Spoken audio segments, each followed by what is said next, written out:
ఈ యెహెజ్కేలుకి దేవుని యొక్క ఆత్మ మాట్లాడుతుంది. యెహెజ్కేల్, ఈ ఎండిపోయినటువంటి ఎముకలను నువ్వు చూస్తున్నావు కదా, ఈ ఎముకలు ఏమైనా మరలా జీవిస్తాయా అని దేవుడు యెహెజ్కేలుతో మాట్లాడుతూ ఉంటే, ఈ దైవజనుడు అని అంటాడు, అయ్యా అది నీకే తెలుసయ్యా అంటాడు. అయితే ప్రవచనం ఎత్తి ఒకసారి ఈ ప్రవచనం ఇలాగా మాట్లాడు అని యెహెజ్కేలు ద్వారా దేవుడు మాట్లాడిస్తూ ఉంటే, ఆ ఎండిపోయినటువంటి ఎముకలన్నీ కూడా చక్కగా అమర్చబడి ఆ వాటిపైకి ఎముకలు, మాంసం అంతా కూడా చక్కగా నరాలు ఇవన్నీ కూడా వచ్చాయి.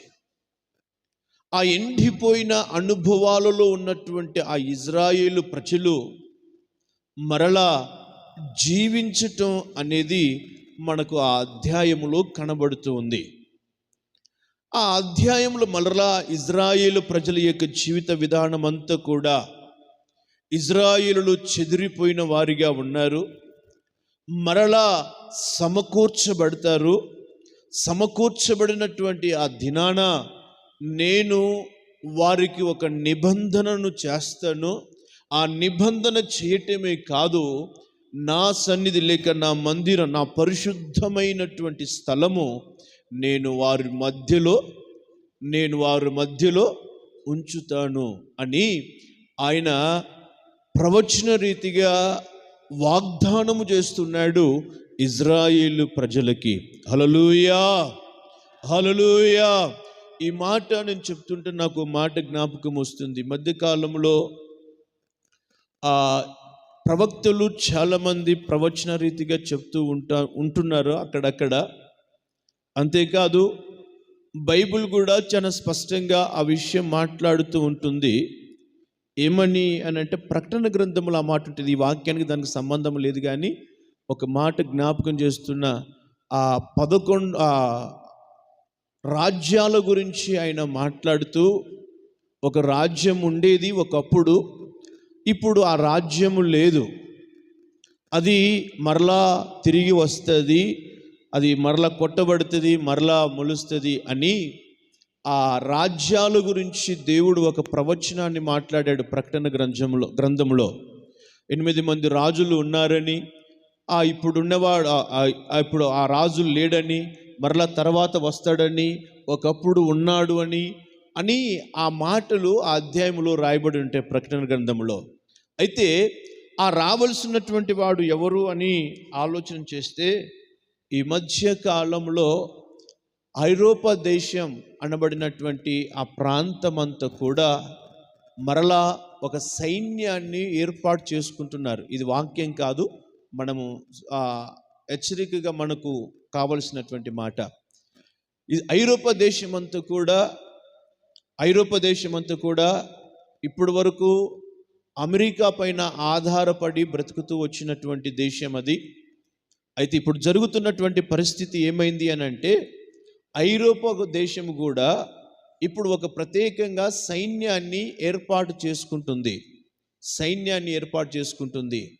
ఐరోపా దేశం అనేది ముఖ్యంగా రోమ సామ్రాజ్యానికి మూల కారణమైనటువంటి ప్రాంతం అది.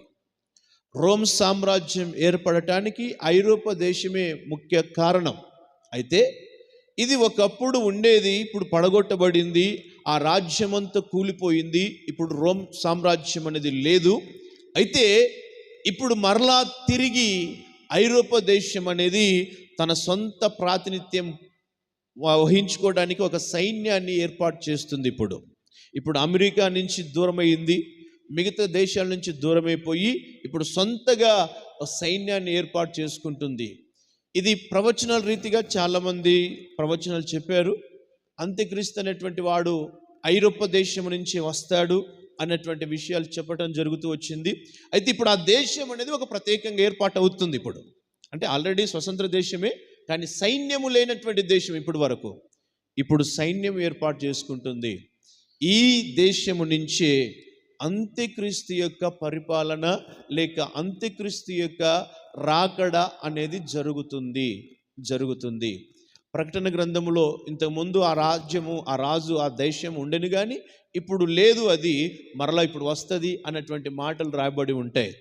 ఆ 8వ పోపుని ఇంతకుముందు చెప్తూ వచ్చారు, అందులో నుంచి వస్తాడని ఇప్పుడు చెప్పటం జరుగుతూ ఉంది. అయితే ఎందుకు ఈ మాట చెప్తున్నాను అని అంటే, ఇజ్రాయేల్ దేశం అంతా కూడా సమకూర్చబడింది. ఇప్పుడు పరిశుద్ధమైనటువంటి మందిరం వారి మధ్యలో ఉంటుంది, అది నిబంధన. అయితే ఆ మందిరానికి కూడా జరగాల్సినటువంటి ఏర్పాట్లన్నీ కూడా జరిగిపోతున్నాయి. ఓకే, హల్లెలూయా హల్లెలూయా. ఇప్పుడు మూలవాక్యం చదవండి. నేను వారితో సమాధానార్థమైన నిబంధన చేసేదను, అది నాకును వారికిని నిత్య నిబంధనగా ఉండును. నేను వారిని స్థిరపరచెదను, వారిని విస్తరింప చేసేదను, వారి మధ్యన నా పరిశుద్ధ మందిరమును నిత్యము ఉంచెదను. హల్లెలూయా హల్లెలూయా. గమనించండి ప్రియమైన దేవుని బిడ్డలారా, ప్రవచన రీతిగా పరిశుద్ధాత్మ దేవుడు ఇజ్రాయేలు ప్రజల గురించి మాట్లాడుతున్నటువంటి మాట ఇది.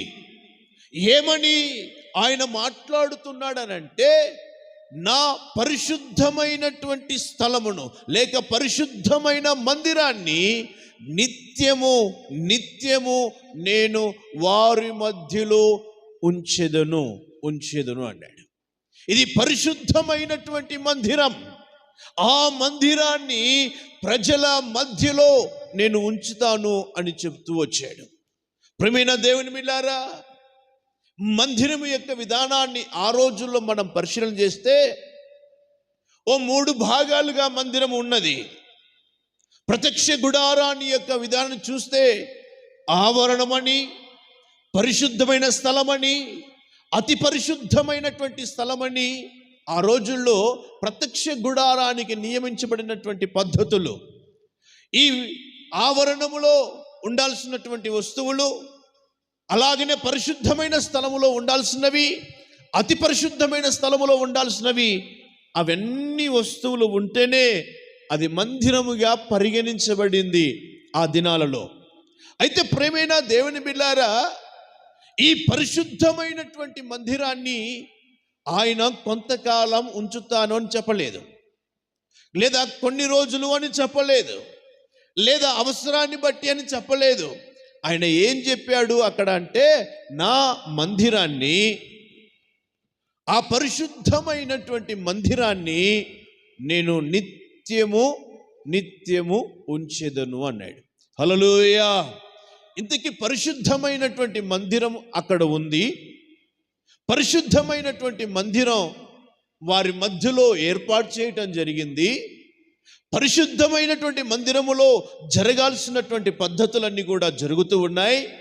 అయితే ఈ పరిశుద్ధమైనటువంటి మందిరం అనేది ఉండటం వలన మనకు లేకుంటే ఇజ్రాయేలు ప్రజలకి ఏంటి ప్రయోజనం?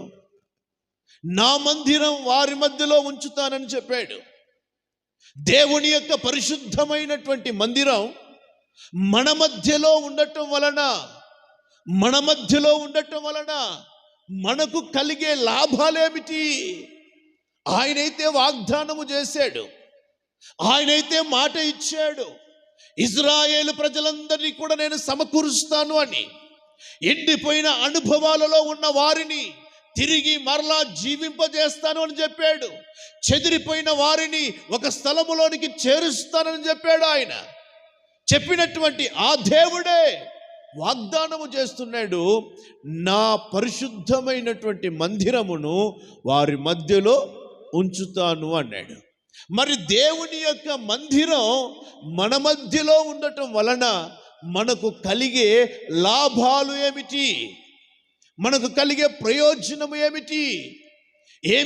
దేవుని మందిరం వల్ల మనకు కలిగే ప్రయోజనాలు అని మనము ఆలోచన చేస్తే పరిశుద్ధ గ్రంథములో నుంచి కొన్ని మాటలు రాయబడ్డాయి. చదవండి కాస్త త్వరగా చదవండి. కీర్తనల గ్రంథము 20వ కీర్తన 1-2 వాక్యాలు చదవండి. ఆపత్కాలమందు యెహోవా నీకు ఉత్తరము ఇచ్చునుగాక. యాకోబు దేవుని నామము నిన్ను ఉద్ధరించునుగాక. పరిశుద్ధ స్థలములో నుండి ఆయన నీకు సహాయము చేయునుగాక. సియోనులో నుండి ఆయన నిన్ను ఆదుకొనుగాక. హల్లెలూయా, హల్లెలూయా. 128వ కీర్తన ఆ మాటలన్నీ కూడా చదవండి. యెహోవాయందు భయభక్తులు కలిగి ఆయన త్రోవల యందు నడుచు వారందరూ ధన్యులు.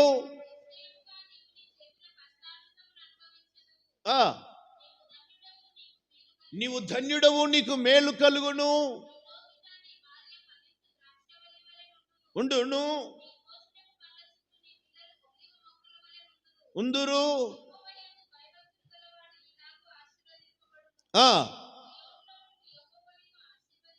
సియోనులో నుండి యెహోవా నిన్ను ఆశీర్వదించును. నీ జీవిత కాలమంతయు యెరూషలేమునకు క్షేమము కలుగుట నువ్వు చూసెదవు. నీ పిల్లల పిల్లలను నువ్వు చూసెదవు. ఇశ్రాయేలీయుల పైన సమాధానము ఉండునుగాక. హల్లెలూయా. ప్రియమైన దేవుని బిడ్డలారా, దేవుని యొక్క పరిశుద్ధమైనటువంటి స్థలం, మందిరం మన మధ్యలో ఉండటం వలన మనకు కలిగే లాభాలు ఏమిటి అని ఆలోచన చేస్తే ఆయన వాక్యం చెప్తా ఉంది, ఆయన మనకు సహాయము చేసేవాడుగా ఉన్నాడు అని. అంతేనా? ఆయన పరిశుద్ధ స్థలములో నుండి మనకు ఆయన సహాయము చేస్తాడు. ఏమి సహాయము చేస్తాడు ఆయన?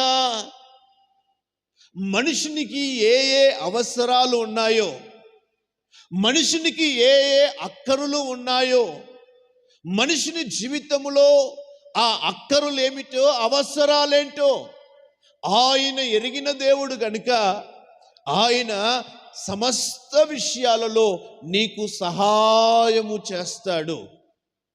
ఈ సహాయము కావాలి అని మనుషులమైనటువంటి మనం అనేకమైనటువంటి మనుషుల వైపు మనం కన్నులెత్తుతూ ఉంటాం. కీర్తనాకారుడు కూడా ఓ సందర్భములో అంటాడు, నా కన్నులెత్తుచున్నానయ్యా, కొండల తట్టు నా కన్నులెత్తుచున్నాను, నాకు సహాయము ఎక్కడి నుండి వచ్చును? కీర్తనకారుడు చెప్తున్నటువంటి మాట, నా కన్నులు కొండల తట్టు ఎత్తుచున్నాను అని. ఎందుకు కొండల తట్టు ఎత్తుచున్నాడు? ఇది కాస్త లోకానుసారంగా ఆలోచన చేస్తే, ఏ మనుషునికైనా ఒక అవసరం వచ్చిందనుకోండి, ఆ అవసరం వచ్చిన తర్వాత ఆ మనుషుడు ఎవరి వైపు చూస్తాడు? కొంచెం బాగా చెప్పండి. కీర్తనాకారుడు దావీదుకు ఆ మాట వచ్చింది, నా అవసరాన్ని బట్టి నేను కొండల తట్టు నా కన్నులెత్తుచున్నాను అన్నాడు. కొండల తట్టు కన్నులెత్తటం అంటే ఆ భాష మీకు అర్థమవుతుందా? కొండల తట్టు నా కన్నులెత్తుచున్నాను అని అంటే, ఎవరైతే కంటికి గొప్పగా బలంగా కన్నులకు కనబడుతూ ఉంటారో వాళ్ళ వైపు మన కన్నులు ఎత్తబడుతూ ఉంటాయి. నా భాష మీకు అర్థమైందా?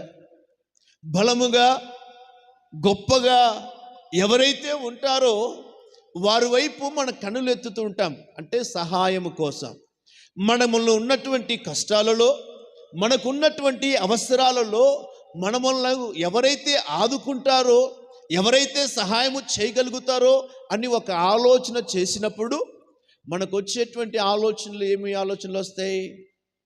ఎవరి దగ్గర సహాయం అందుతుంది? ఎవరు మన కళ్ళకు బలంగా కనబడుతున్నారు? ఎవరు గొప్పవారుగా కనబడుతున్నారు? ఆర్థికమైనటువంటి అవసరాలే ఉన్నాయి అనుకోండి, ఈ ఆర్థికమైనటువంటి సమస్య పోవాలంటే ఆర్థికంగా బలంగా ఉన్నవారినే చూస్తాం. నిజమా కాదా? ఇంకా ఏదైనా అవసరం ఉన్నప్పుడు ఆ అవసరానికి తగినటువంటి మనిషిని వైపే చూస్తూ ఉంటాం. ఈ దావీదు కూడా అలాగనే చెప్తూ వచ్చాడు, కొండల తట్టు నా కనులెత్తానయ్యా, అంటే బలంగా గొప్పగా ఉన్నవారి వైపు నా కనులెత్తాను, నాకు సహాయం ఎక్కడి నుంచి వస్తుంది అన్నట్టుగా. ఈ రోజుల్లో కూడా ప్రియమైన దేవుని బిడ్డలారా, మనిషినికి ఉన్నటువంటి అవసరాలు కోకొల్లలుగా ఉన్నాయి. దేవుని నమ్ముకున్నాము కానీ లోకములో అవసరాలు తీరినటువంటి సందర్భాలు లేవు. ఉదయం మొదలుకొని రాత్రి పడుకున్నంత వరకు కష్టపడుతూ ఉంటాం, సంపాదిస్తూ ఉంటాం, కానీ మన అవసరాలన్నీ కూడా తీరిపోయేటువంటి పరిస్థితులు కనబడటం లేదు. ఎన్నో విధాలుగా వ్యాపారాలు చేస్తూ ఉంటాం, అయినా మన సమస్యలన్నీ కూడా తీరిపోయేటువంటి పరిస్థితులు కనబడవు. కొన్ని సందర్భాలలో ఎంతగా కష్టపడినా, ఎంతగా వ్యాపారాలు చేసినా, ఎంతగా ఆ శ్రమపడినా ఆ కష్టాలు మనకు దూరమయ్యేటువంటి కాకుండానే ఉంటాయి, ఎప్పుడు మనతోనే ఉన్నట్టుగా ఉంటాయి. అయితే ప్రియమైన దేవుని బిడ్డలారా, బాగా గమనించండి, ఈ సమస్య లేక ఈ సహాయం లోకములో కొందరికి ఆర్థికమైనటువంటి సహాయాలు, ఆరోగ్యకరమైనటువంటి సహాయాలు, లేక వివాహం గురించినటువంటి సహాయాలు, లేక చదువుకోవడానికి కావలసినటువంటి సహాయాలు, లేక సంతానమును గురించినటువంటి సహాయాలు, అనేక విషయాలు మన జీవితాల్లో మనకు కనబడుతూ ఉంటాయి. అనేకమైనటువంటి మన కొదువగా కనబడుతున్నాయి మన జీవితాలలో. అయితే ఈ కొదువలన్నిటికీ సహాయము చేసేటువంటి వారు కావాలి, సహాయము చేసేవారు కావాలి. ఎన్ని సంవత్సరాలుగా హాస్పిటల్కి వెళ్ళినా, హాస్పిటల్లో చూపించుకున్నా, హాస్పిటల్కి వెళ్ళి డబ్బులు ఖర్చు అవుతూనే కానీ రోగాలలో నుంచి మనం విడుదల పొందలేనటువంటి పరిస్థితుల్లో కనబడుతున్నాం. ఎన్ని సంవత్సరాలుగా హాస్పిటల్లో ఆ చెక్క పని ఈ చెక్క పని చూపించుకుంటున్నా, అయినా సంతానము లేనటువంటి పరిస్థితులలో మనం కొనసాగించబడుతూ ఉన్నాం. అనేకటువంటి ఇలాంటి అవసరాలు ఎన్నో సంవత్సరాలుగా వయసుకు వచ్చినటువంటి అమ్మాయి కుటుంబంలో ఇంట్లో ఉంది, లేకుంటే అబ్బాయి ఇంట్లో ఉన్నాడు, వాడి యొక్క భవిష్యత్తును గురించినటువంటి ప్రణాళికలో వివాహం అనేది ఒకటి అవసరమై ఉంది. ఎన్ని సంవత్సరాలుగా ఆలోచన చేసినా సరైనటువంటి సహకారి దొరకటం లేదు.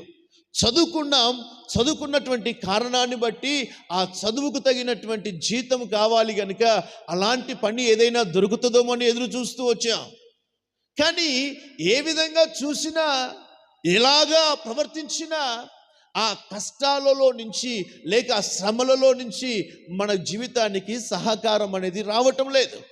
అయితే ప్రియమైన దేవుని బిడ్డలారా, దేవుడు వాగ్దానము చేస్తూ ఉన్నాడు, నా పరిశుద్ధమైనటువంటి మందిరం వారి మధ్యలో ఉంచుతాను అని.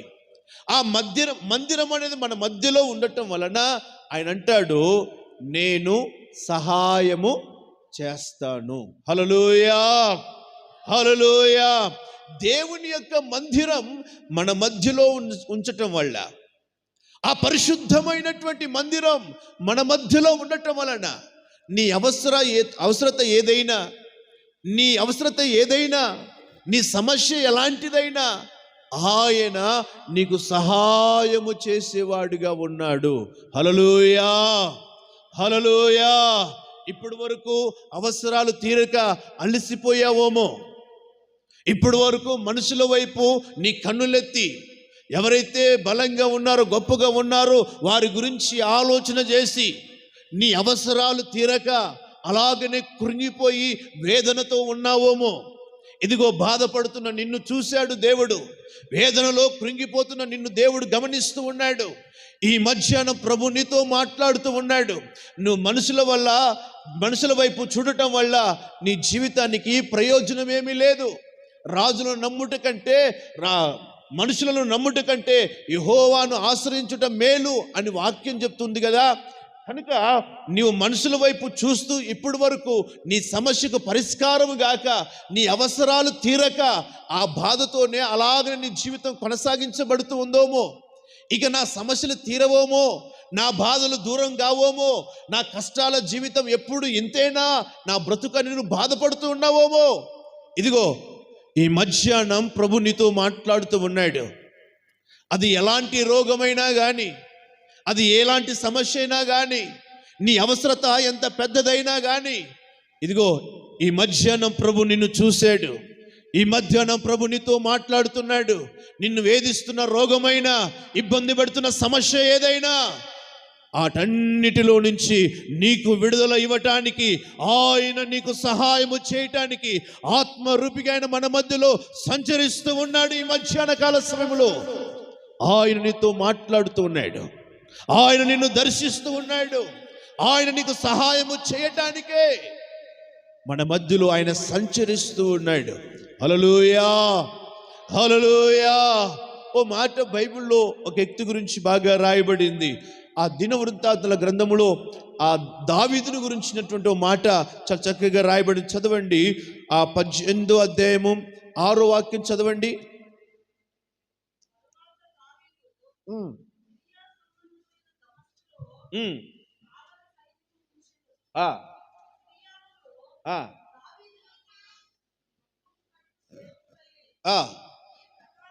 ఈ ప్రకారము దావీదు పోయిన చోటునెల్లా యెహోవా అతనికి సహాయము చేయుచు వచ్చెను. హల్లెలూయా, హల్లెలూయా. గమనించండి ప్రియమైన దేవుని బిడ్డలారా, దావీదు యుద్ధానికి వెళ్ళిన ప్రతి సందర్భములో, దావీదు ఎప్పుడు యుద్ధానికి వెళ్ళినా ఎప్పుడు కూడా ఓడిపోయినటువంటి సందర్భాలు కనబడవు. దావీదు వెళ్ళినటువంటి ప్రతి స్థలములో కూడా దావీదు జయాన్ని పొందుతూ వచ్చాడు. ఎందుకు దావీదు జయాన్ని పొందగలుగుతున్నాడు?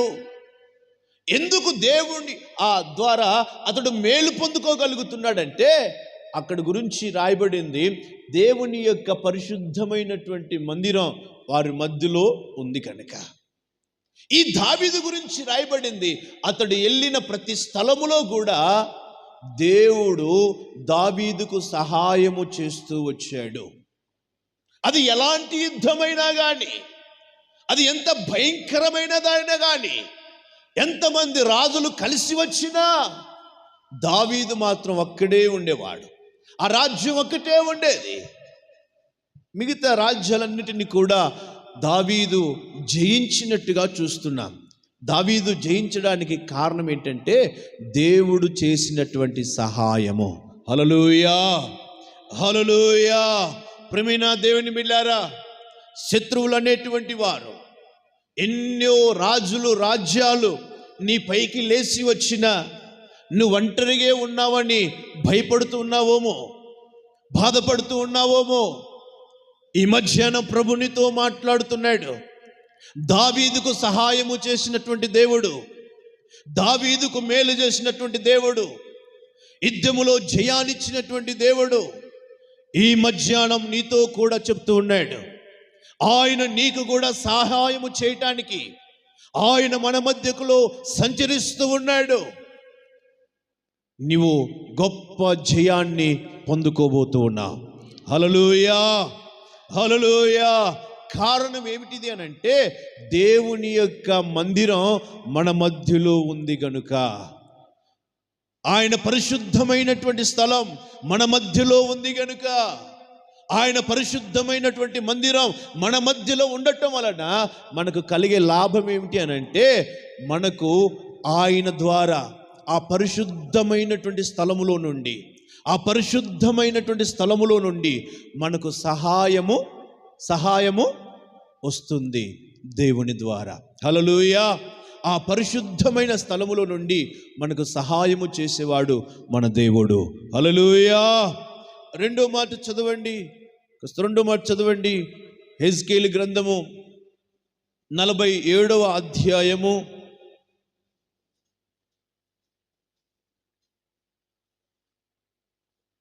47వ అధ్యాయము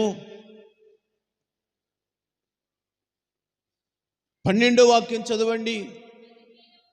నది తీరమున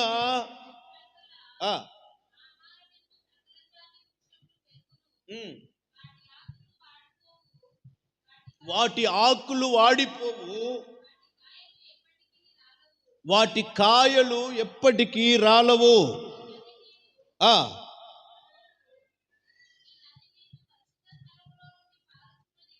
ఈ నది నీరు పరిశుద్ధ స్థలములో నుండి పారుచున్నది గనుక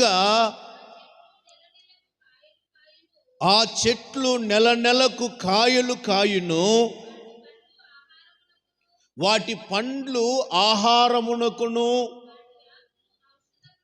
వాటి ఆకులు ఔషధమునకును వినియోగించును. హల్లెలూయా, హల్లెలూయా. గమనించండి ప్రియమైన, ఒకసారి 8, 9 వాక్యాలు కూడా చదవండి. అప్పుడు ఆయన నాతో ఇట్లా, నేను ఈ నీళ్లు ఉబికి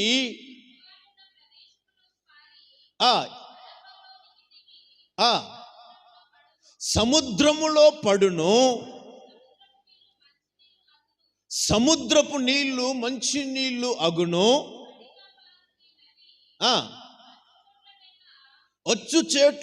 వచ్చు చోట్లనెల్లా జలచరములన్నీ బ్రతుకును. ఈ నీళ్లు అచ్చటికి వచ్చుట వలన ఆ నీళ్లు మంచి నీళ్లు అగును గనుక చేపలు బహు విస్తారములగును. ఈ నది ఎచ్చటికి పారును, అక్కడ సమస్తమును బ్రతుకును. ఈ మాటలు బాగా గమనించండి. దేవుని యొక్క పరిశుద్ధమైనటువంటి స్థలములో నుంచి ఒక నది పారుతా ఉంది. ఆ నది పారుతున్నటువంటి ఆ విధానాన్ని గమనిస్తే దానికి చెట్లు ఉన్నాయి, దాని పక్కన అవి కాయలు కాస్తూ ఉన్నాయి, అది ఫలాలు ఇచ్చేటువంటిదిగా కనబడుతూ ఉంది. ఈ నీరు గురించి ఆ 8, 9 వచనాలు చెప్తా ఉంది. అది పరిశుద్ధ స్థలములో నుంచి ఆ నీరు పారుతుంది గనుక ఆ నీరు పారిన ప్రతి స్థలములో కూడా ఒక క్షేమం కలుగుతున్నట్టుగా చూస్తూ ఉన్నాం. ఆ నీరు వెళ్ళి సముద్రములో కలుస్తూ ఉంది. సముద్రములో మామూలుగా అయితే సముద్రపు నీళ్లు శరీరానికి మంచిదే కానీ తాగడానికి పనికిరాని నీరు. సముద్రానికి ఉన్నటువంటి లక్షణం అది. ఈ సముద్రపు యొక్క నీళ్లు ఎప్పుడు చూసినా ఎప్పుడైనా కానీ ఉప్పగానే ఉంటాయి కానీ అవి తీయగా ఎప్పుడు ఉండవు. అందుకనే సముద్రంలో ఉన్నటువంటి వాడు నీళ్లు లేక చనిపోయినటువంటి సందర్భాలు కనబడతాయి అంటారు కొన్ని సందర్భాలలో.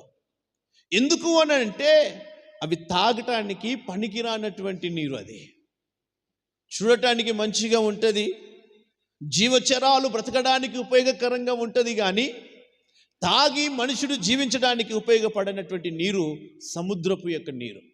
అయితే ఈ పనికిరానటువంటి ఈ నీరు ఉందే, ఈ సముద్రపు యొక్క నీరు ఉందే, ఈ పరిశుద్ధమైనటువంటి స్థలములో నుంచి ఒక నది బయలుదేరి వచ్చింది కదా. ఈ బయలుదేరినటువంటి ఈ నది వెళ్ళి సముద్రములో కలవగానే ఆ సముద్రపు యొక్క నీళ్ళంతా విధానం అంతా చేంజ్ అయిపోతుంది. ఆ విధానం అంతా మారిపోయింది. ఒకప్పుడు పనికిరావు తాగడానికి, అవి ఉప్పుగా ఉంటాయి. అయితే ఎప్పుడైతే ఈ నది నీళ్ళపై కలిశాయో వెంటనే సముద్రపు యొక్క నీళ్ళ విధానం మారిపోయింది. నీళ్ళ విధానం మారిపోయింది. ఒకప్పుడు తాగడానికి పనికిరావు, ఇప్పుడు తాగటానికి పనికి వస్తాయి. అంతేకాదు, అక్కడ రాయబడిన మాట ఏంటంటే ఆ నీరు పారిన ప్రతి స్థలములో కూడా మనుషులు అయినటువంటి జీవచరాలు ఏమైతాయంట, అవి బ్రతుకుతవి. ఈ నది పారిన ప్రతి స్థలములో కూడా జీవచరాలు ఏదైతే జీవముతో ఉంటున్నాయో అవన్నీ కూడా చనిపోయేటువంటి అనుభవాలలోనికి వెళ్ళిపోతూ ఉన్నాయి. జీవము లేక మరణించే అనుభవాలలోనికి వెళ్ళిపోతూ ఉన్నాయి. అయితే ఈ నది నీరు ఆ ఏరియాలో పారటం వలన, ఆ స్థలంలో పారటం వలన ఆ ఎండిపోయిన అనుభవాలు కలిగిన అవన్నీ కూడా, ఆ జీవచరాలన్నీ కూడా, మరణావస్థకు దగ్గరలో పడినవన్నీ కూడా అవి జీవించుతాయి, అవి జీవిస్తాయి. ఎలా జీవిస్తున్నాయి అంటే ఈ నది నీరు పారటం వల్ల. ఏమిటి ఈ నది నీరుకున్నటువంటి ప్రత్యేకత? ఆ నీరు తగలగానే ఈ జీవచరాలు జీవించగలుగుతున్నాయి. ఎలా? ఎందుకు అనంటే ఆ నది నీరు ఆ యొక్క పరిశుద్ధమైనటువంటి స్థలములో నుంచి వస్తున్నాయి గనుక. సముద్రపు నీళ్లు మారిపోయాయి. మరణావస్థలో ఉన్నటువంటి జీవాలన్నీ కూడా, ప్రాణులన్నీ కూడా బ్రతకగలుగుతూ ఉన్నాయి. కారణం ఏంటంటే ఆ పరిశుద్ధమైనటువంటి స్థలములో నుంచి వస్తున్నటువంటి నీళ్లకున్న ఆ ప్రత్యేకత. ఏమిటి ఈ నీళ్లకున్న ప్రత్యేకత అంటే ఎండిపోయిన వాటిని జీవింప చేస్తున్నాయి, ఉప్పుగా ఉన్న వాటిని తీపిగా మారుస్తున్నాయి. ఇంతకీ ఆ పరిశుద్ధమైనటువంటి స్థలంలో నుంచి ఈ నీరు వస్తుందని చెప్తున్నామే, ఈ నీరు దేనికి సాదృశ్యం? ఈ నీటిలో ఉన్నటువంటి ప్రత్యేకత ఏంటి? నిజంగా ఈ నీటి వలన, ఈ నీరు వలన అంత అద్భుతాలు జరుగుతాయా అని అంటే జరుగుతాయి. అదే పరిశుద్ధ గ్రంథంలోంచి రాయబడింది. యోహాను సువార్త 7వ అధ్యాయంలో 38, 39 వాక్యాలు చదవండి. ఒక మాట చదవండి. 7వ అధ్యాయము యోహాను సువార్త. నా యందు విశ్వాసముంచువాడు ఎవడో లేఖనము చెప్పినట్టు వాడి కడుపులో నుండి జీవజల నదులు పారునని చెప్పాను. నా యందు విశ్వాసం ఉంచువాడు పొందబోవు ఆత్మను గూర్చి ఆయన ఈ మాట చెప్పాను. హల్లెలూయా, హల్లెలూయా. గమనించండి ప్రియమైన దేవుని బిడ్డలారా, ఈ పరిశుద్ధమైన స్థలములో నుంచి వస్తున్న ఆ నీరు దేనికి సాదృశ్యంగా బైబిల్ చెప్తుందంటే పరిశుద్ధాత్మకు సాదృశ్యంగా చెప్తుంది. హల్లెలూయా, హల్లెలూయా. ప్రియమైన దేవుని బిడ్డలారా, ఈ పరిశుద్ధాత్మ మన జీవితంలో మనం పొందుకోవాలి.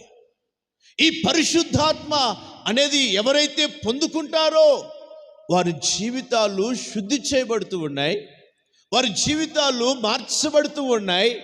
వారి జీవితాలు ఒకప్పుడు చేదైన ఉప్పుగా ఉన్నటువంటి ఆ స్థితి ఉంటే ఇప్పుడు తాగటానికి పనికొచ్చిన నీరు సముద్రం నీరు మారినట్టుగా. ఒకప్పుడు దేనికి పనికిరాకపోయి ఉండవచ్చు, ఒకప్పుడు దేనికి పనికిరాకపోయి ఉండవచ్చు. కానీ ఎప్పుడైతే పరిశుద్ధాత్మను పొందుకుంటావో, ఎప్పుడైతే పరిశుద్ధాత్మను పొందుకుంటావో లోకానికి పనికిరానటువంటి నీవు, మనుషులకు పనికిరానటువంటి నీవు దేవునికి పనికొచ్చేవాడిగా మార్చబడతావు. హల్లెలూయా, హల్లెలూయా. బాగా గమనించండి ప్రియమైన దేవుని బిడ్డలారా, మన ఆ పితరుడైనటువంటి పేతురు ఉన్నాడు. ఈ పేతురు యేసు ప్రభు వారు చనిపోయేటప్పుడు సిలువకేస్తున్నటువంటి టైంలో 3 సార్లు ముమ్మారు బొంకినట్టుగా మనందరికీ బాగా తెలుసు. అయితే యేసు ప్రభు వారు చనిపోయారు కదా, మన పరిస్థితి ఏమవుతుందో, ఇక ఈ బాధలు పడటం అంతా ఎందుకులే అనేసి దేవుని యొక్క పరిచర్య ఏదైతే యేసయ్య చూపించాడో ఆ పరిచర్య చేయకుండా ఇక దూరమైపోవాలనుకున్నాడు. అలాగనే వెళ్ళిపోయిన తర్వాత పోయేవాడు ఒక్కడు పోగా ఆయనతో పాటు కొందరు శిష్యులను కూడా తీసుకుని వెళ్ళిపోయాడు. సముద్రానికి వెళ్ళాడు, చేపలు పట్టడం మరలా ప్రారంభించాడు. ఈ చేపలు పట్టడం వలన రాత్రంతా కూడా కష్టపడ్డాడు, కానీ ఒక్క చేప అయినా కూడా పేతురుకు దొరకలేదు. మొత్తం మీద యేసు ప్రభు వారు కొన్ని విషయాలు చెప్పారు, ఆ పని చేశారు. తర్వాత విస్తారంగా దొరికినట్టుగా చూస్తాం. చివరికి వస్త్రము కూడా లేని వాడిగా అతడు పేతురు ఉండటం మనం చూస్తాం. అయితే ఎవరో చెప్పారు, తనతో ఉన్నటువంటి శిష్యులు, ఆ ఒడ్డున ఉన్నది ప్రభు అయినటువంటి యేసుక్రీస్తు వారు సుమి అని చెప్పగానే వస్త్రాలు లేనివాడు కనుక భయపడి నీళ్ళలో దుమికినట్టుగా చూస్తున్నాం. ఈ విషయమంతా బాగా గమనిస్తే లాస్ట్కు ఆయన చేసిన పని ఏంటంటే సేవను వదిలిపెట్టేసి, దేవుని పనిని వదిలిపెట్టేసి ఆయన దూరమైపోయినటువంటి పరిస్థితిని చూస్తాం. అయితే ఇదే పేతురు అపోస్తుల కార్యములు ఆ గ్రంథంలోనికి వచ్చేసరికి అక్కడ ఆ మొదటి అధ్యాయములో, ఆ రెండో అధ్యాయములో కనబడుతుంది. ఆ రెండో అధ్యాయములో అనేక జనాలు చూస్తూ ఉండగా ఆయన లేచి నిలబడి ప్రవచనాన్ని మాట్లాడుతూ ఉంటాడు, ప్రవచనాలను చెప్తా ఉంటాడు. ఇదంతా కూడా అంత్య దినముల యందు నా ఆత్మ కుమ్మరించబడుతుంది, ఇది యోవేలు ప్రవక్త ద్వారా చెప్పబడినటువంటి ప్రవచనం, ఇదంతా మీరు చూస్తున్నారు, వింటున్నారని జనాలందరూ ఉండగా, కొన్ని వేల మంది ఆ స్థలములో ఉండగా అక్కడందరి ఎదుట యేసు ప్రభు గురించి ప్రకటన చేస్తూ ఉన్నాడు, ప్రవచనాలు చెప్తా ఉన్నాడు, భాషలు మాట్లాడుతూ ఉన్నాడు, ధైర్యంగా నిలబడ్డాడు. ఎందుకు పేతురులో ఇంత ధైర్యం వచ్చిందంటే, ఒకప్పుడు పిరికివాణిగానే ఉన్నాడు, ఒకప్పుడు దేవునికి దూరం కావాలి అనుకున్నాడు, దేవుడు అవసరం లేదనుకున్నాడు పేతురు. అయితే ఇప్పుడు ధైర్యంగా నిలబడి దేవుని గురించినటువంటి ఆ దేవుని పని చేస్తూ ఉన్నాడు. కారణం ఏంటంటే, ఒకప్పుడు పరిశుద్ధాత్మ లేదు, ఇప్పుడు పరిశుద్ధాత్మను పొందుకున్నాడు. అందుకే దేవుని ఎదుట దేవుని పని కొరకు ధైర్యంగా నిలబడుతూ ఉన్నాడు. హల్లెలూయా, హల్లెలూయా, హల్లెలూయా. ప్రియమైన దేవుని బిడ్డలారా, ఈ మధ్యాహ్న కాల సమయంలో దేవుని యొక్క వాక్యం మనతో మాట్లాడుతూ ఉంది. ఇప్పుడు వరకు కూడా దేవుని పని నువ్వు ధైర్యంగా చేయాల్సినటువంటి సందర్భాలు నీకు ఎన్నోసార్లు వచ్చాయి. దేవుని సువార్త ప్రకటించాల్సిన పరిస్థితులు నీ దగ్గర ఉండాలి. దేవుని గురించినటువంటి ఆ మాటలు అనేకులకు చెప్పి రక్షణలోనికి నడిపించాల్సిన పరిస్థితుల దగ్గర ఉండాలి. అయితే ఇప్పుడు వరకు ఎక్కడా నువ్వు సువార్త ప్రకటించలేదు, ఏ వ్యక్తిని దేవుని దగ్గరికి నువ్వు నడిపించలేదు, ఏ వ్యక్తికి నీ సాక్ష్యము పంచుకోలేదు, ఏ వ్యక్తినైనా దేవుని దగ్గరికి నడిపించి క్రైస్తత్వంలో నడిపించలేదు, దేవుని రాకడకు నువ్వు సిద్ధపరచలేదు. కారణం ఏంటంటే, సువార్త చెప్తే ఏమనుకుంటారో ఇల్లు, యేసు ప్రభు గురించి చెప్తే నా కులం తక్కువది అనుకుంటారేమో, నా మతం తక్కువది అనుకుంటారేమో, క్రైస్తవుల గురించి యేసు ప్రభు గురించి చెప్పి నన్ను మత మార్పిడి చేస్తున్నదని అంటారని అనేక విధాలుగా నువ్వు భయపడుతూ వచ్చావు. ఎక్కడ కూడా యేసు ప్రభు గురించి సువార్త చెప్పడానికి సిగ్గుపడుతూ వచ్చావు. కారణం ఏంటంటే, మేము క్రైస్తవులమేమో అనుకుంటారని. క్రైస్తవుడు ప్రపంచానికి తలమానికం కలిగిన వాడు, ఓ గొప్పవాడు.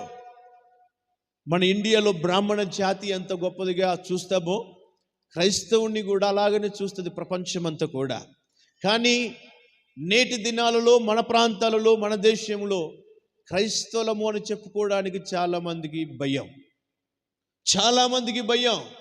మీరేంటోళ్ళు అని అంటే క్రైస్తవులను చెప్పుకోవడానికి ఇబ్బంది పడేటువంటి వాళ్ళు. ఈ రోజున యేసు ప్రభు గురించి ఏ స్థలానికి వెళ్ళినా, ఏ ప్రాంతానికి వెళ్ళినా, నువ్వు ఏ పనిలో ఉన్నా, ఎక్కడికి వెళ్ళినా కానీ యేసయ్యను గురించి ప్రకటించాల్సినటువంటి మనం, యేసు ప్రభుని గురించి ప్రకటించాల్సినటువంటి మనం ఎక్కడైనా మనం ప్రకటించగలుగుతున్నామా?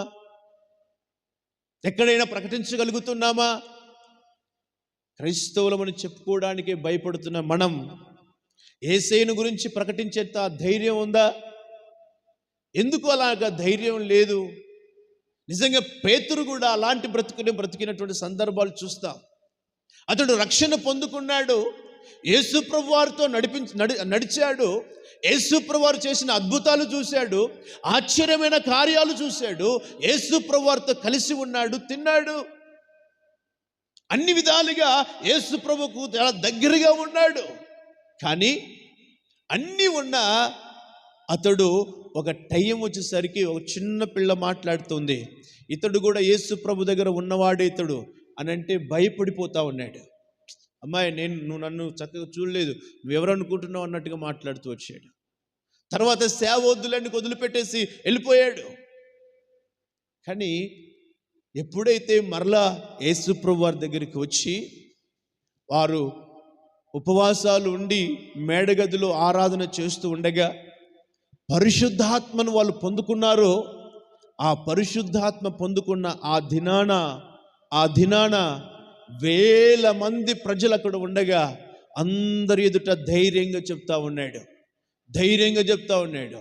మేమేమి తాగిన వాళ్ళం కాదు, మేమేం మత్తులో ఉన్న వాళ్ళం కాదు, మేము పరిశుద్ధాత్మను పొందిన వారం. ఇది కొత్తది కాదు, యోవేలు ప్రవక్త ద్వారా ప్రకటించబడినదే, ఇప్పుడు మేము పొందుకున్నామని అందరి ఎదుట ధైర్యంగా చెప్తా ఉన్నాడు. ఆ ధైర్యం ఎక్కడి నుంచి వచ్చిందంటే పరిశుద్ధాత్మ పొందుకోవటం వలన. హల్లెలూయా, హల్లెలూయా. ఈ రోజున నీ ఇంటి పక్కన వారికే, నీతో కలిసి రోజు కలిసి ఉంటున్న వారికే, కలిసి మాట్లాడుతున్న వారికే, కలిసి సహవాసం చేస్తున్న వారికే యేసు ప్రభువును నమ్ముకొనండి అని చెప్పే ధైర్యం నీకు లేదు, అనే ధైర్యం నీకు లేదు. ఎందుకు లేదు అంటే పరిశుద్ధాత్మ యొక్క ఆ అభిషేకము లేనటువంటి ఆ కారణమే నిన్ను లోపల కృంగదీస్తూ ఉంది, నిన్ను లోపల బాధపరుస్తూ ఉంది. యేసు ప్రభు గురించి చెప్తే నన్నేమనుకుంటారో అన్నటువంటి భయం నీకు ఏర్పడుతుంది. కారణం ఏంటి తెలుసా? పరిశుద్ధాత్మ పిరికితని కలిగినటువంటి ఆత్మ కాదు, అది ధైర్యాన్ని పుట్టించేటువంటి ఆత్మ.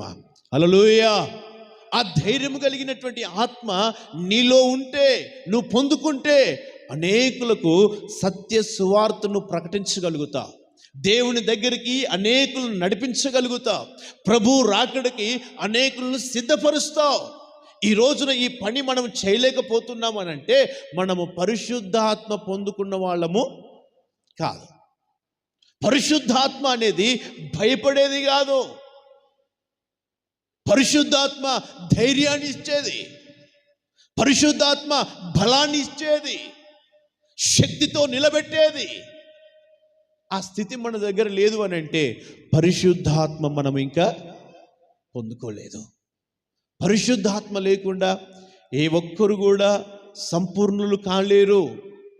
పరిశుద్ధాత్మ లేకుండా ఏ వ్యక్తి పరలోక రాజ్యంలోనికి చేరడు. పరిశుద్ధాత్మ మనమును సంపూర్ణులుగా మారుస్తుంది. పరిశుద్ధులుగా మనం మార్చబడాలనంటే పరిశుద్ధాత్మను పొందుకోవాలి, పరిశుద్ధాత్మను మనం పొందుకోవాలి. అందుకనే ఆ వాక్యం చెప్తా ఉంది, పరిశుద్ధమైన స్థలములో నుంచి ఒక నది ప్రవహిస్తూ ఉంది. ఆ నది ప్రవహిస్తూ అది ఏం చేస్తుందంటే అనేకులను జీవింపజేస్తూ ఉంది, అనేకులకు ఆహారాన్ని ఇస్తూ ఉంది. ఆ మొదటి మాట చదవండి మా. అదే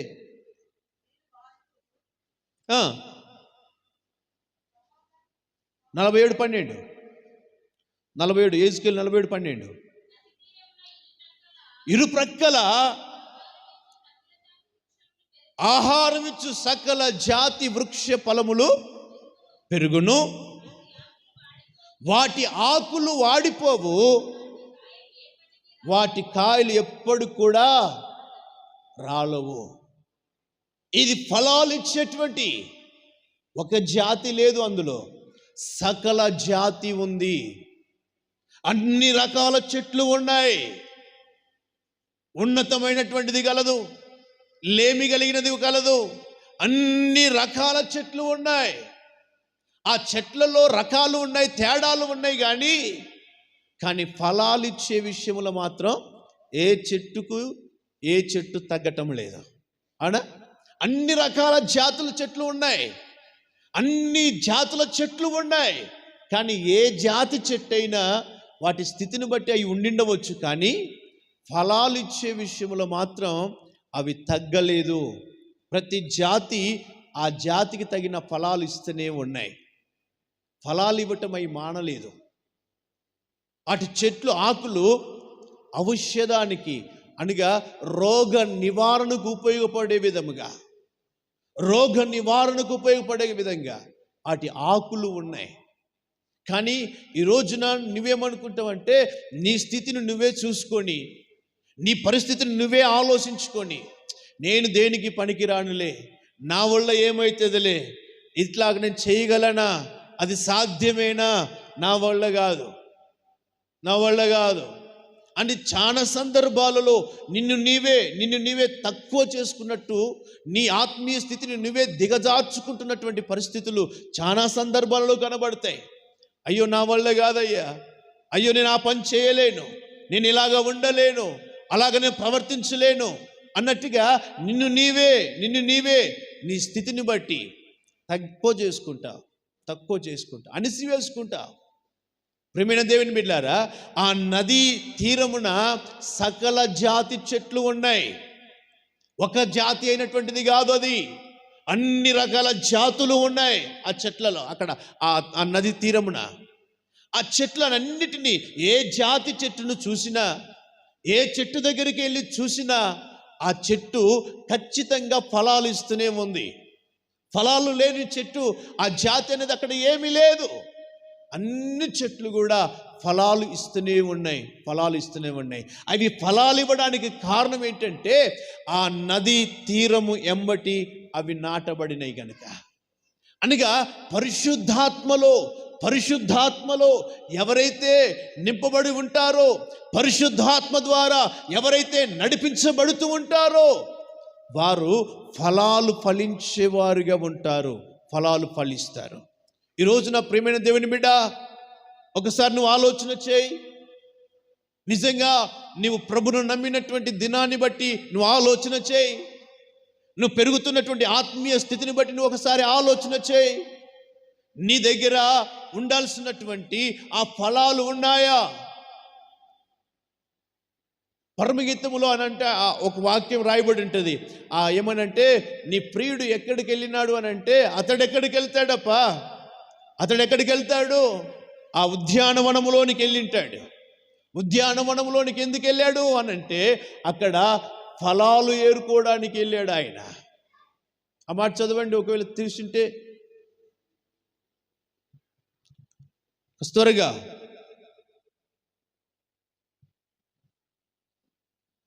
స్తోత్రం. సరేలే.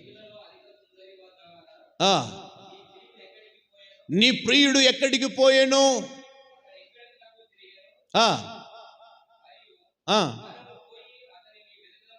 రమ్ము ఉద్యానవనమునందు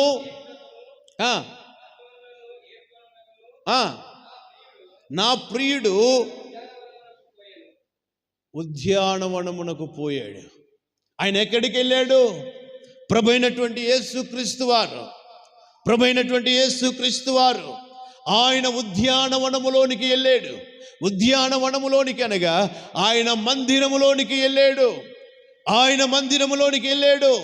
ఆ మందిరములోనికి వెళ్ళినటువంటి ఆయన ఏమి ఏరుకుంటున్నాడంటే, పుష్పాలను ఏరుకుంటున్నాడు, ఫలాలను ఏరుతా ఉన్నాడు. ఆయన ఆ ఫలాలు కావాలని ఆయన ఎదురు చూస్తున్నాడు. ఆయన ఒక తోటలోనికి వచ్చాడు. తోటలోనికి వస్తే ఆ తోటలో చెట్లన్నీ కూడా ఫలాలు ఇస్తున్నాయి, కానీ ఒక చెట్టు ఫలాలు ఇవ్వటం లేదు. ఆ చూసినటువంటి ఆయన ఆ యజమానుడికి చెప్పాడు, ఇది ఫలాలు లేని చెట్టు, దీన్ని తీసేయి అన్నాడు. హల్లెలూయా. కనుక ప్రియమైన దేవుని బిడ్డలారా, ఫలాలు కావాలి. ఆ ఫలించేటువంటి అనుభవంలోని మనము రావాలి. ఆ ఫలాలు మన జీవితంలో ఇప్పటి వరకు లేవు అనంటే కారణం ఏంటో తెలిసిన, మనము నాటబడినటువంటి విధానం పరిశుద్ధాత్మ యొక్క విధానములో లేదు. పరిశుద్ధాత్మను పొందుకున్నటువంటి ఆ విధానములో లేము. పరిశుద్ధాత్మను పొందుకున్న విధానములో మనము నడిపించబడుతుంటే నిశ్చయంగా ఆత్మల యొక్క సంపాదన మన జీవితములో ఉండేది. ఈ రోజున ఆ ఆత్మల యొక్క సంపాదన నీ జీవితంలో లేదు. కనీసం నీ ఆత్మనైనా నువ్వు కాపాడుకుంటున్నావంటే ఆ స్థితి లేదు. నీ ఆత్మను కాపాడుకోలేకపోతున్నావు, ఆత్మలను సంపాదించుకోలేకపోతున్నావు. అంటే ఫలాలు లేనటువంటి మోడుబారిన జీవితంలాగా మన జీవితాలు ఉన్నాయి. అంటే అర్థం ఏంటి? పరిశుద్ధాత్మ యొక్క ఆ కృప కలిగిన స్థితి మనలో లేదు. అలా లేదు. అందుకనే దేవుని యొక్క వాక్యం చెప్తా ఉంది, నా పరిశుద్ధమైనటువంటి మందిరం లేక పరిశుద్ధమైనటువంటి ఆ స్థలం వారి మధ్యలో ఉంచుతాను అన్నాడు. వారి మధ్యలో నేను ఉంచుతాను అన్నాడు. ఎందుకు ఆ పరిశుద్ధమైనటువంటి ఆ మందిరం లేకుంటే ఆ స్థలం మన మధ్యలో దేవుడు ఉంచుతాను అన్నాడంటే, దానివల్ల మనకేంటి లాభం అనంటే, మనము ఫలాలు ఫలించే వారముగా ఉంటామని. ఆ ఫలాలు ఫలించాలి అంటే పరిశుద్ధాత్మను మనం పొందుకోవాలి అని, ఆ పరిశుద్ధాత్మ అభిషేకము చేత మనము నింపబడాలి అని ఆయన తన పరిశుద్ధమైనటువంటి స్థలాన్ని మన మధ్యలో ఉంచుతున్నాడు. హల్లెలూయా, హల్లెలూయా. గమనించండి ప్రియమైన దేవుని బిడ్డలు, మాట చదవండి. ఆయన పరిశుద్ధమైనటువంటి మందిరం లేక స్థలం మన మధ్యలో ఉండటం వల్ల మనకు కలిగే లాభం ఏంటో మాట చదవండి. అది 96వ కీర్తన, 96వ కీర్తన 6వ వాక్యం చదవండి.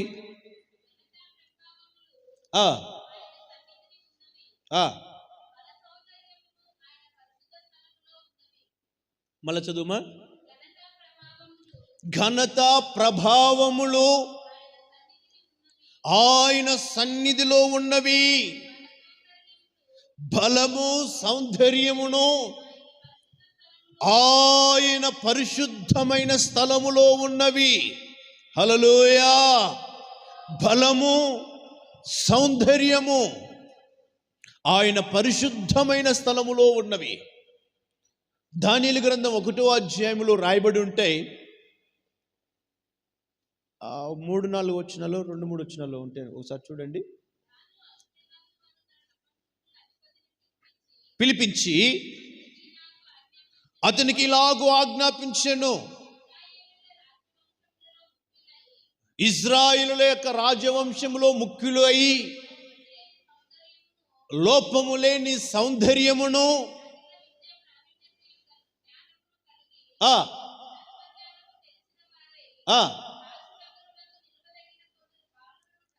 రాజు దగ్గర నిలవదగిన వారిని, చాలు తల్లి, రాజు యొక్క సముఖములో నిలబడగలిగిన వారిని తీసుకురావాలని ఆ ప్రజలు అనుకున్నారు. ఎవరైతే రాజ సముఖములో నిలబడగలిగిన వారు అని ఆలోచన చేసి కొందరు యవనస్తులను వాళ్ళు సెలెక్ట్ చేశారు. ఆ యవనస్తులకు ఉన్నటువంటి లక్షణాలను బాగా గమనించండి. ఏమేమి లక్షణాలు ఉన్నాయి? లోపము లేని వారై వారు సౌందర్యము కలిగిన వారుగా ఉండాలి. హల్లెలూయా, హల్లెలూయా. సకల విద్య ప్రావీణ్యత కలిగిన వారై ఉండాలి. వారు సౌందర్యము కలిగిన వారుగా ఉంటే వారు రాజు యొక్క సముఖములో నిలబడతారు. రాజు యొక్క సముఖములో నిలబడాలి అనంటే, అనగా దేవుని యొక్క సన్నిధానములో నిలబడాలి అనంటే, పరలోక రాజ్యములో ఒక వ్యక్తి చేర్చబడాలి అనంటే ఆ వ్యక్తికి ఉండాల్సిన లక్షణం ఏంటిదనంటే సౌందర్యము కలిగి ఉండాలి, బలము కలిగిన వారై ఉండాలి. దేవుని యొక్క వాక్యం చెప్తా ఉంది, యెహోవా కొరకు ఎదురు చూసేవారు నూతనమైన బలాన్ని పొందుతారు. ఈ బలము మనుషులకి ఉండాలి. లోక సంబంధమైనటువంటి బలము కాదు, లోక సంబంధమైన జ్ఞానము కాదు, లోక సంబంధమైన తెలివి కాదు. నీ జీవితానికి దేవుని యొక్క సముఖములో నువ్వు నిలబడాలి అనంటే, పరలోక రాజ్యంలోనికి నువ్వు చేర్చబడాలి అనంటే నీ జ్ఞానం అక్కడ నిలబడదు, నీ బలం అక్కడ నిలబడదు, నీ తెలివి, నీ ఆస్తి, నీ అంతస్తు, నీ యొక్క లోక సంబంధమైన ఏ ఖ్యాతి కూడా ఆ స్థలములో మనల్ని నిలబెట్టదు. మరి ఏది నిలబెడుతుంది అంటే దైవికమైనటువంటి సౌందర్యము. దైవికమైనటువంటి సౌందర్యం. ఈ దైవికమైనటువంటి సౌందర్యవంతులే ఆయన ఎదుట నిలబడతారు. ఈ దైవికమైన బలము కలిగిన వారే ఆయన ఎదుట నిలబడతారు. ఒక్కొక్కరు ఒక్కొక్కటి ఆలోచన చేసుకుని నాకేమి తక్కువలే, నాకేమి కొదువా అని చాలా సందర్భాలు అనుకుంటుంటారు. ఆ విశ్వాస పోరాటంలో ఏమనుకున్నారంటే మన బలం మనమే చూసుకుంటుంటాం కొన్ని సందర్భాలలో. ఎందుకు అలాగా? ఇద్దరు వ్యక్తులు దేవుని మందిరానికి వెళ్ళారు ప్రార్థన చేయటానికి. ఇద్దరు వెళ్ళి ఒక వ్యక్తి తన బలాన్ని గురించి తాను మాట్లాడుతూ ప్రార్థన చేస్తున్నాడు. ఏమని ప్రార్థన చేశాడు? వారానికి నేను ఉపవాసాలు ఉంటాను కదా. చివరికి ఇగో ఈ నీచుడైనటువంటి అన్నటువంటి ఆ వ్యక్తిని గురించి, పక్కన ఉన్నటువంటి ఆ వ్యక్తిని చూసి ఇలాగా నేను ఉండలేదు అన్నట్టుగా తన బలాన్ని గురించి తాను మాట్లాడుకుంటున్నాడు. నిజమా కాదా? చాలా సందర్భాలలో లోకములో నివసిస్తున్న చాలామంది చేస్తున్నటువంటి విధానం, ఏదైనా నీకు ఆ ఆలోచన వచ్చిందనుకో, లేకుంటే ఏదేమంటారు అవసరత ఏదైనా వచ్చిందనుకో, లేకుంటే ఏదైనా ఒక పని చేయాల్సి వచ్చిందనుకో, ఆ పని చేసేటప్పుడు అనుకుంటాం మనకెక్కడైతుంది, మన వల్ల అవుతుందా, అంతా మనం చేయగలమా, మన దగ్గర అంత ఉన్నాయా, అంత పైసలు ఉన్నాయా, ఈ పని మన వల్ల అవుతుందా అని చాలా సందర్భాల్లో నిరుత్సాహపడుతూ ఉంటాం. నిజమా కాదా? కొన్ని అవసరాలను బట్టి, పరిస్థితులను బట్టి నిరుత్సాహపడుతూ ఉంటాం. మన వల్ల కాదులే, మనం చేయలేములే అని కొందరు తన స్థితిని తానే వదిలేసుకుంటుంటారు. కొందరేమో నాకేమి తక్కువ.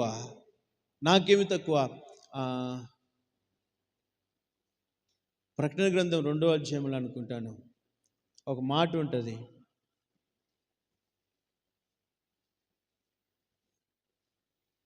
రెండో అధ్యాయంలో తమ స్థితిని బట్టి తామే ఇలా గొప్పగా చెప్పుకుంటూ ఉంటారు.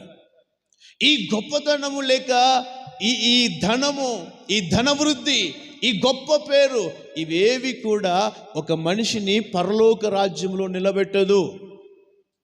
పరలోక రాజ్యంలో నువ్వు నిలబడాలి అనంటే, ఆయన ఎదుట నిలబడాలి అనంటే బల సౌందర్యము నీకు కావాలి. ఈ లోక బలము నీకు కాదు, ఈ లోక జ్ఞానము కాదు, ఈ లోకము యొక్క ఆ స్థితి నీకు దేవుని ఎదుట నిలబెట్టేది కాదు. నీకు దేవుని ఎదుట నువ్వు నిలబడాలి అనంటే నీకు కావాల్సింది దైవికమైనటువంటి బలము కావాలి. ఈ దైవికమైనటువంటి బలం మన జీవితాన్ని పరలోక రాజ్యంలోనికి చేస్తుంది. దైవికమైనటువంటి బలం ఏంటిది దైవికమైన బలం? చాలామంది చెప్తున్న మాట, సమస్తాన్ని జయించగలిగేది ఒక ప్రార్థనయే. ఈ ప్రార్థన అనేది ఒక ఆయుధముగా నీ జీవితంలో ఉండాలి. ఈ ప్రార్థన అనేది నీ బ్రతుకులో లేకపోతే నువ్వు కలిగి ఉన్నదంతా కూడా లోక సంబంధమైన బలమే.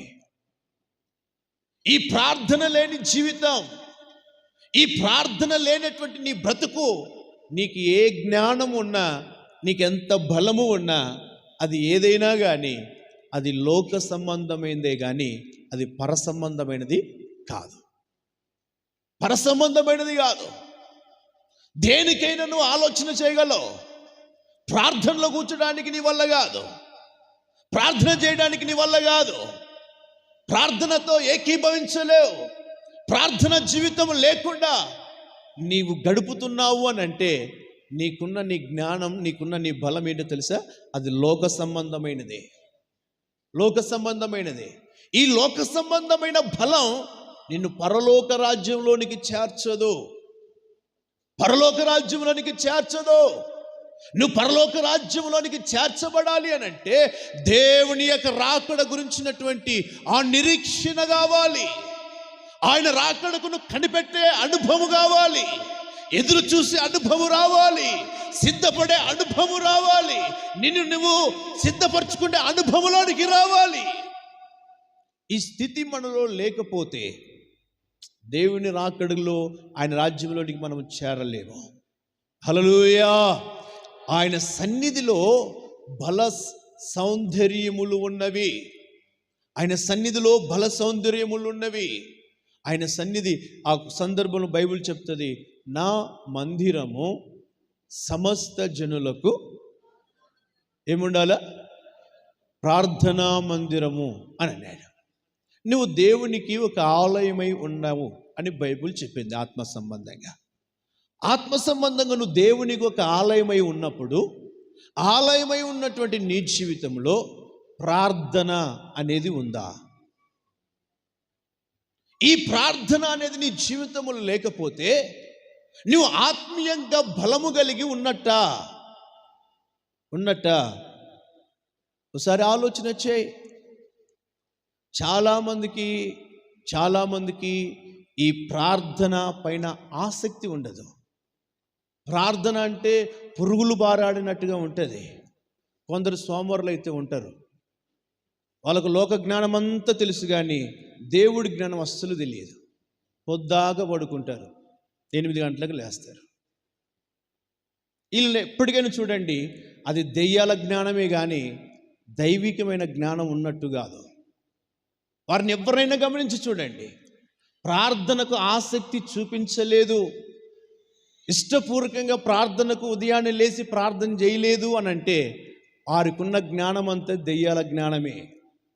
వారు ఎవరైనా కానీ ఒకసారి ఆలోచించుకోవాల్సినటువంటి విషయాలు. ఈ దెయ్యాలకున్న జ్ఞానం అంతా లోకాన్ని నాశనం చేసినట్టుగానే జీవితాలను నాశనం చేసుకుంటాయి ఈ దెయ్యాల జ్ఞానం అంతా. ఇప్పుడు ఆ దెయ్యాల జ్ఞానం ఏమనుకుంటాయంటే, నేను మంచోడిని, నేను మంచిదాన్ని, నేను ఉత్తమమైన దాన్ని, నేను మంచోడిని అన్నట్టుగానే తనకు తాను అనుకుంటుంది గొప్పగా. దరిద్రుల వలన విషయం తెలియదు, దిగంబరివి నీ రక్షణ వస్త్రాలు కోల్పోయేవన్న విషయం తెలియదు. ఆత్మీయ ఆ అభిషేకం, ఆత్మ అభిషేకం దూరమైందన్న ఆలోచన, అవగాహన రాదు వాళ్ళకి.